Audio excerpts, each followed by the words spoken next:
Hello बच्चों, एक बार फिर से मैं डेनिस संघवी आनंद इंस्टीट्यूट शिवगंज के यूट्यूब चैनल पर आपका स्वागत करता हूं। बच्चों, लास्ट जो अपन ने वीडियो पढ़े थे उसके अंतर्गत अपन ने रासायनिक संयोजन के नियम पढ़े थे। किसके नियम पढ़े थे?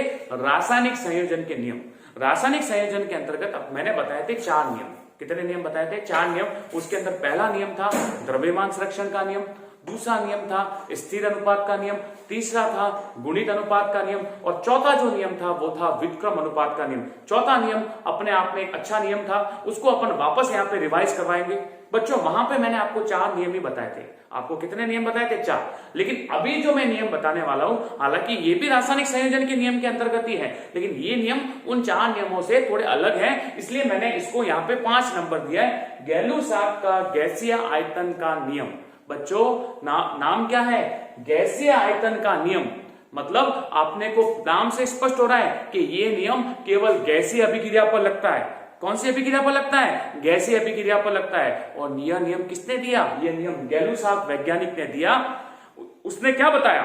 उसने बताया कि इस नियम के अनुसार, बच्चों ध्यान रखना, उसने क्या बताया? इस नियम के अनुसार गैसों के आयतन में, किसके आयतन में? गैस का आयतन, क्योंकि नियम किसके हैं? गैस के संबंधित है। गैसों के आयतन में ताप और दाब की समान परिस्थितियां। अपन ने ताप भी समान रखा, अपन ने दाब भी समान रखा। ताप और दाब की समान परिस्थितियों में क्रियाकारक और उत्पाद एक सरल अनुपात में होते हैं। उसके कहने का मतलब यह था कि कोई भी अभिक्रिया अगर गैसीय अवस्था में कराई जाए, बच्चों समझना इस अभिक्रिया को, गैसीय अभिक्रिया करवाई जाए, कोई भी अभिक्रिया गैसीय अवस्था में कराई जाए और उसका ताप भी समान है, उसका दाब भी समान है, तो उसमें क्रियाकारक और उत्पाद होंगे, उनका अनुपात एक सरल अनुपात होगा। बच्चों, इस नियम को मैं ऐसे नहीं एक्सप्लेन कर सकता, आपको एक्सपेरिमेंट के द्वारा एक्सप्लेन करूंगा, तब आपके दिमाग में बैठ जाएगा। कैसे? सबसे पहले मैं नियम को लिख रहा हूं। इस नियम के अनुसार, बच्चों ध्यान रखना, इस नियम के अनुसार गैसों के आयतन में, किसके आयतन में? गैसों के आयतन में, गैसों के आयतन में ताप व दाब की समान परिस्थितियों में, ताप और दाब की समान परिस्थितियों में अपन ने ताप भी समान रखा, दाब भी समान रखा, उनकी परिस्थितियां समान है। ताप और दाब की समान परिस्थितियों में क्रियाकारक व उत्पाद एक सरल अनुपात में होते हैं। कौन से अनुपात में होते हैं? एक सरल अनुपात में होते हैं। सरल अनुपात में होते हैं। बच्चों, सबसे पहले ध्यान रखना, ये नियम कौन सी प्रकार की, कौन सी अवस्था पर लगता है? कौन सी अवस्था पर? गैस अवस्था पर लगता है। और ये नियम किसने दिया? गैलू-सॉफ्ट ने दिया। अब इसको अपन एक प्रयोग के द्वारा समझाएंगे। कैसा प्रयोग है? ध्यान रखना, मैंने हाइड्रोजन गैस ली। कौन सी गैस ली? Hydrogen gas. बच्चों, मैंने हाइड्रोजन गैस ली क्योंकि ये नियम किसके लिए लगता है? गैस अवस्था पर लगता है। मैंने हाइड्रोजन गैस की अभिक्रिया क्लोरीन गैस के साथ कराई। बच्चों ध्यान रखना, गैसों के आयतन में, अब यहां पे मैंने हाइड्रोजन गैस का आयतन यहां पर निश्चित कर लिया। कितना आयतन लिया? मैंने 100 मिलीलीटर लिया, आयतन निश्चित कर लिया। यहां पे क्लोरीन गैस का आयतन कितना लिया? 100 मिलीलीटर लिया, ये भी आयतन निश्चित कर लिया। अब हाइड्रोजन और क्लोरीन है, इनका ताप भी समान है, इनका दाब भी समान है, क्योंकि मैंने क्या लिखा है? गैसों के आयतन में ताप व दाब की समान परिस्थितियां। गैस है, इनके आयतन लिया, इनका आयतन निश्चित कर लिया, इनका ताप भी निश्चित कर दिया, दोनों का ताप भी निश्चित है। तो क्रियाकारक क्रिया करके किसमें परिवर्तित होता है? आपको बच्चों पता है, क्रियाकारक क्रिया करके उत्पाद में परिवर्तित होते हैं। तो H2 की अभिक्रिया जब Cl2 के साथ होती है, हाइड्रोजन की अभिक्रिया जब क्लोरीन के साथ होती है, तो अपने को प्राप्त होता है HCl। HCl के 2 अणु प्राप्त हुए और ये भी अपने को गैस अवस्था में प्राप्त हुई। अब अपन इसको प्रयोग के द्वारा समझाते हैं। इसने क्या बोला कि क्रियाकारक व उत्पाद एक सरल अनुपात में होते हैं। बच्चों ध्यान रखना, यहाँ पे क्रियाकारक के अणुओं की संख्या कितनी है? 1 है। यहाँ पे भी क्रिया कारक के अणुओं की संख्या कितनी है, 1 है, और यहाँ पे उत्पाद के अणुओं की संख्या कितनी है, 2 है। तो यहाँ पे क्रिया कारक और उत्पाद का अनुपात कितना है, क्रिया कारक और उत्पाद का अनुपात है 1:1:2। मतलब क्रिया कारक और उत्पाद होते हैं वो एक सरल अनुपात में होते हैं। वो किसने बताया था, वो बताया था गैलूसाक ने। किसने बताया था, गैलूसाक ने बताया था कि जब गैसों के आयतन में, अपन ने आयतन ले लिया, अब उसका ताप भी समान रखा, अपन ने दाब भी समान रखा, ताप भी समान है, दाब भी समान है। ताप 298 केल्विन लिया, इसका भी ताप 298 केल्विन लिया, और यहां पे भी जो ताप अभिक्रिया हुई उसका भी ताप अपन ने 298 केल्विन लिया। अपन ने ताप समान रखा क्रिया कारक और उत्पाद के अंदर, दाब भी समान रखा। तो उसने क्या बोला कि क्रिया कारक और उत्पाद है वो एक सरल अनुपात में होते हैं। कौन से अनुपात में होते हैं, सरल अनुपात में होते हैं। इसे कौन सा नियम कहा गया, गैलूसाक का गैसीय आयतन संबंधी नियम। बच्चों इसके लिए अपन एक प्रयोग लेते हैं। प्रयोग क्या लिया, मैंने एक पात्र लिया, इस पात्र के अंदर मैंने 100 ml हाइड्रोजन गैस को लिया। 100 ml कौन सी गैस को लिया, हाइड्रोजन गैस को लिया। बच्चों ध्यान रखना, दूसरा पात्र लिया, दूसरे पात्र के अंदर मैंने 100 ml क्लोरीन गैस को लिया। कौन सी गैस को लिया, क्लोरीन गैस को लिया, क्लोरीन गैस को लिया। तो जब इन दोनों की आपस में अभिक्रिया करवाई तो मैंने देखा कि मेरे को जो उत्पाद प्राप्त हुआ वो प्राप्त हुआ HCl। क्या प्राप्त हुआ, HCl प्राप्त हुआ, लेकिन उसका आयतन कितना था, उसका आयतन हाइड्रोजन और क्लोरीन के आयतन को मिला के उसका आयतन प्राप्त हुआ। मतलब कितना आयतन प्राप्त हुआ, 200 ml प्राप्त हुआ। आयतन कितना प्राप्त हुआ, 200 ml। और प्राप्त क्या हुआ अपने को, HCl के 2 अणु प्राप्त हुए। अब देखो बच्चों, अगर आयतन का भी अपन अनुपात देखें तो ये 100 ml है, ये भी 100 ml है, और ये 200 ml है। तो इसका अनुपात अपन देखें आयतन में तो 100:100:200। तो इसका भी अनुपात कितना आएगा, 1:1:2। तो आखिर में अपने को एक सरल अनुपात प्राप्त होता है। कौन सा अनुपात प्राप्त होता है, एक सरल अनुपात प्राप्त होता है। इसको अपन ने बोला गैलूसाक का गैसीय आयतन संबंधी नियम। मैं आशा करता हूं बच्चों कि आपको यह नियम समझ में आ गया होगा। क्या नियम था कि इस नियम के अनुसार, बच्चों वापस सुनना, गैस के आयतन में ताप भी समान रखा, ताप भी समान है और दाब भी समान है। सब क्रिया कारक और उत्पाद में ताप भी समान है और दाब भी समान है। आपने ताप रख दिया 298 केल्विन, यहां पे भी ताप रख दिया 298 केल्विन, यहां पे आपने दाब रखा 1 वायुमंडलीय, यहां पे भी आपने दाब रखा 1 वायुमंडलीय। मतलब आपने ताप और दाब को समान कर दिया क्रिया कारक और उत्पाद के अंदर। तो आप देखेंगे कि क्रिया कारक और उत्पाद होंगे वो एक सरल अनुपात में होंगे। उसको अपन कहते हैं गैलूसाक का गैसीय आयतन का नियम। अभी जो मैं छठा नियम ले रहा हूं, जो 6th नियम है, आवोगाद्रो का नियम। किसका नियम है, आवोगाद्रो का नियम। ये नियम बहुत ही इंपॉर्टेंट है, ये नियम बड़ी क्लासों में भी आपके काम आएगा, इंपॉर्टेंट नियम है। तो ये नियम क्या बोला, इस नियम में आवोगाद्रो ने क्या बोला वो सुनना अच्छे से। इस नियम के अनुसार ताप और दाब की समान परिस्थितियों में, ताप और दाब की समान परिस्थितियों में, यह नियम भी गैस के लिए लग रहा है बच्चों, ध्यान रखना।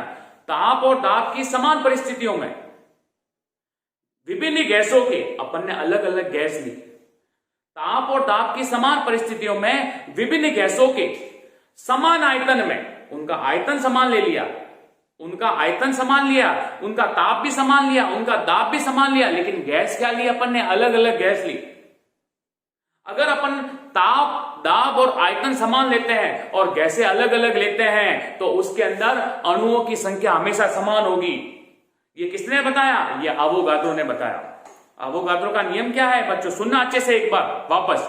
इस नियम के अनुसार ताप और दाब की समान परिस्थितियों में, ताप और दाब की समान परिस्थितियों में विभिन्न गैसों के समान आयतन में उनके अणुओं की संख्या समान होती है। बच्चों इस नियम को भी अपन एक्सपेरिमेंट के द्वारा समझाएंगे, प्रयोग के द्वारा समझाएंगे। पहले अपन नियम को लिख देते हैं। क्या नियम है, सुनना अच्छे से।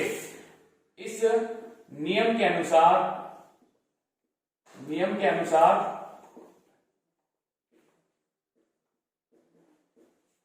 ताप व दाब की समान परिस्थितियों में परिस्थितियों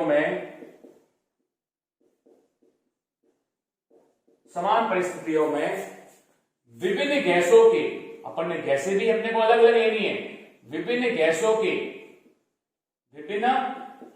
के समान आयतन में, गैस अलग अलग ली लेकिन उनका आयतन क्या लेना है, समान लेना है। विभिन्न गैसों के समान आयतन में उनके अणुओं की संख्या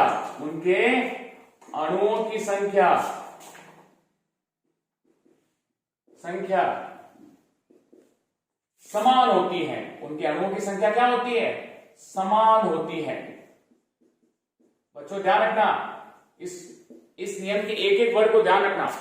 अब इस नियम को मैं एक्सपेरिमेंट के द्वारा बता रहा हूं, इस नियम को एक मैं प्रयोग के द्वारा समझा रहा हूं। ध्यान रखना नियम क्या है, मैंने प्रयोग किया, एक्सपेरिमेंट किया, एग्जाम्पल, ठीक है। मैंने एक पात्र लिया, एक पात्र के अंदर मैंने हाइड्रोजन गैस भरी। कौन सी गैस भरी बच्चों, हाइड्रोजन गैस भरी, ठीक है, हाइड्रोजन गैस भर दी।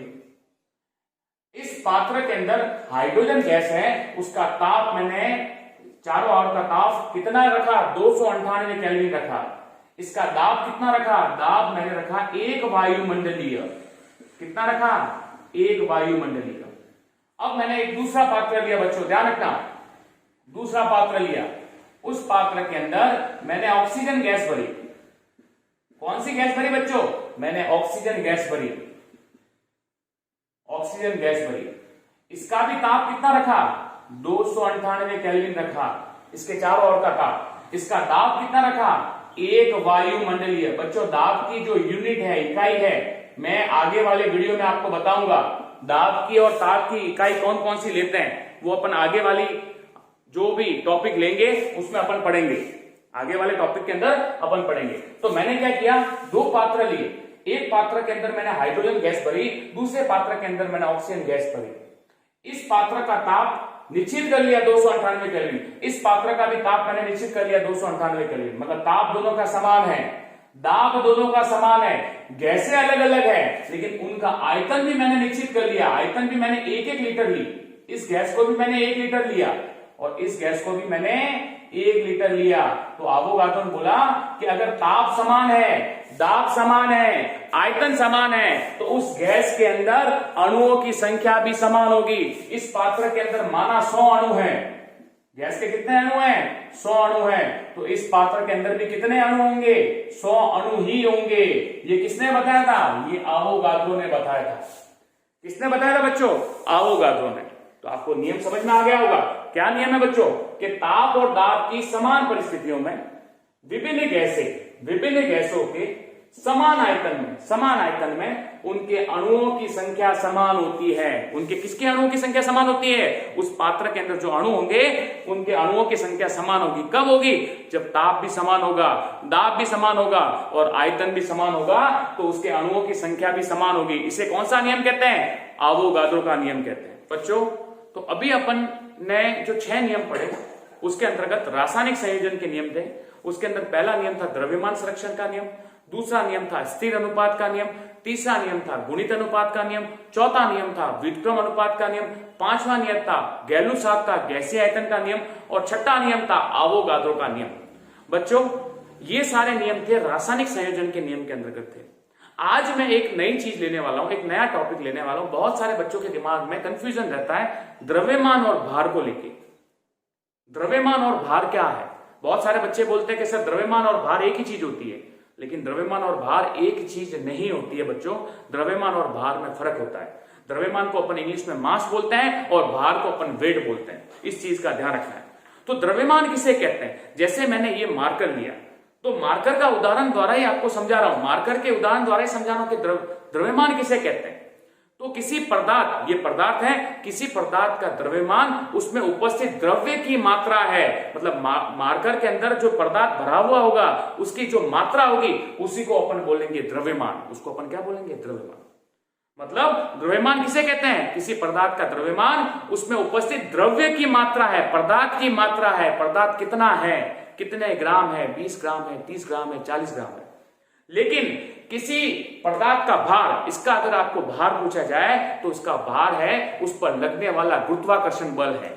क्या है? गुरुत्वाकर्षण बल। जैसे यहां पे मैं रखूंगा इस मार्कर को तो इसका भार अलग प्राप्त होगा, मैं अगर ऊपर लेके जाऊंगा अंतरिक्ष में तो इसका भार अलग प्राप्त होगा। मतलब भार किसी वस्तु का परिवर्तित होता रहता है, लेकिन द्रव्यमान कभी परिवर्तित नहीं होता है। बच्चों, तो मैंने द्रव्यमान और भार में अंतर स्पष्ट कर लिया। वापस एक बार रिपीट करता हूं कि द्रव्यमान किसी पदार्थ का द्रव्यमान उसमें उपस्थित द्रव्य की मात्रा है, जिससे वो मिलकर बना है, उसकी मात्रा है।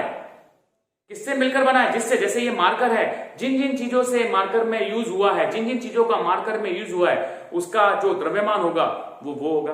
और भार क्या होगा? भार इस मार्कर पर लगने वाला गुरुत्वाकर्षण बल है। मतलब भार किस पर डिपेंड करता है? भार किस पर निर्भर करता है? गुरुत्वाकर्षण बल पर निर्भर करता है कि भार समय के साथ या ऊंचाई वाले स्थानों पर भार परिवर्तित होता है, लेकिन द्रव्यमान कभी परिवर्तित नहीं होता है। तो बच्चों, आज के वीडियो में अपन ने रासायनिक संयोजन के 2 नियम पढ़े, उसके बाद अपन ने द्रव्यमान और भार का अंतर पढ़ा। नेक्स्ट वीडियो के अंदर अपन पढ़ेंगे, बहुत ही इंपॉर्टेंट टॉपिक है, मोल संकल्पना। कौन सी संकल्पना? मोल संकल्पना। तो आज के लिए इतना ही बच्चों। जय हिंद, वंदे मातरम।